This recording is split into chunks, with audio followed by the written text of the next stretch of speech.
मंडळी, एकेकाळी मराठी चित्रपटसृष्टी गाजवणारे ज्येष्ठ मराठी अभिनेते रवींद्र महाजनी यांचे काही दिवसांपूर्वी अत्यंत दुःखद निधन झाले. अभिनेते रवींद्र महाजनी हे त्यांच्या परिवारापासून दूर पुण्यामधील तळेगावात एका भाड्याच्या खोलीत अनेक महिन्यांपासून एकटेच राहत होते. एका ज्येष्ठ अभिनेत्याचं अशा प्रकारे निधन व्हावं हे अनेक सिने रसिकांना मान्य होत नव्हतं. त्यामुळे यानंतर अभिनेते रवींद्र महाजनी यांच्या परिवारावर खूप टीकाही झाली. त्यांची पत्नी माधवी आणि त्यांचा मुलगा अभिनेता गश्मीर महाजनी यांना सोशल मीडियावर खूप ट्रोलही करण्यात आलं.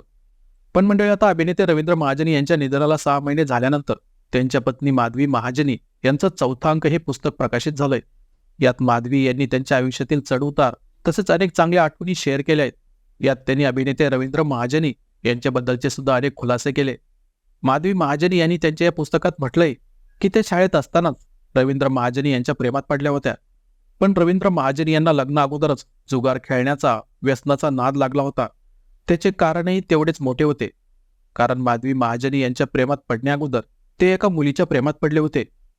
रवींद्र महाजनी यांच्या आई सुशेलाबाई आणि वडील हरा महाजनी हे दोघेही स्वातंत्र्य चळवळीत सक्रिय होते. वेळप्रसंगी या दोघांनी काही काळ तुरुंगवास भोगला. त्या दोघांचाही प्रेम विवाह झाला होता. यशवंतराव चव्हाण, आचार्य भागवत, एस.एम. जोशी या व्यक्तींचा त्यांना सहवास लाभला.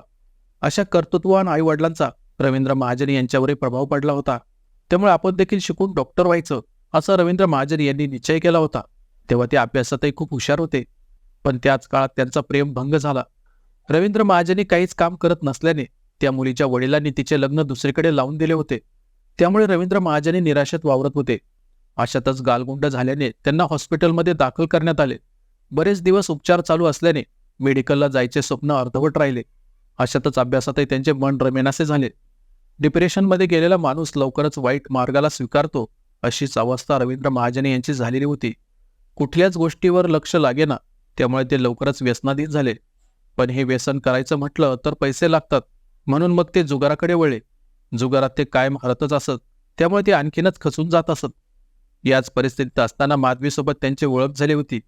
मी दारू पितो, व्यसन, जुगार खेळतो असं अगोदरच रवींद्र महाजनी यांनी माधवीला सांगून टाकले होते. पण या कशाचाच माधवी यांच्यावर परिणाम झाला नाही. उलट रवींद्र महाजनी यांच्यावर त्या अधिकच प्रेम करू लागल्या होत्या. फक्त परिस्थिती सुधारेल या आशेवर त्या शेवटपर्यंत राहिल्या. रवींद्र महाजनी काहीच काम करत नाही, जुगार आणि व्यसन करतो, या गोष्टीमुळे त्यांच्या लग्नाला माधवीच्या घरातून विरोध होता. तर सासूबाईंनी सुद्धा माधवीची भेट घेऊन त्यांना लग्न करू नका असा सल्ला दिला होता. एका चांगल्या मुलासोबत तुझे लग्न लावून देतो, पण व्यसनाच्या आहारी गेलेल्या रवींद्र सोबत तू लग्न करू नको असं त्यांनी समजावून सांगितले होते. माधवीच्या मैत्रिणी देखील या लग्नाला विरोध केला होता. पण या सगळ्याला न जुमानता माधवी यांनी दसऱ्याच्या दिवशी म्हणजेच 10 ऑक्टोबर 1970 रोजी रवींद्र महाजनी यांच्यासोबत प्रेम विवाह केला.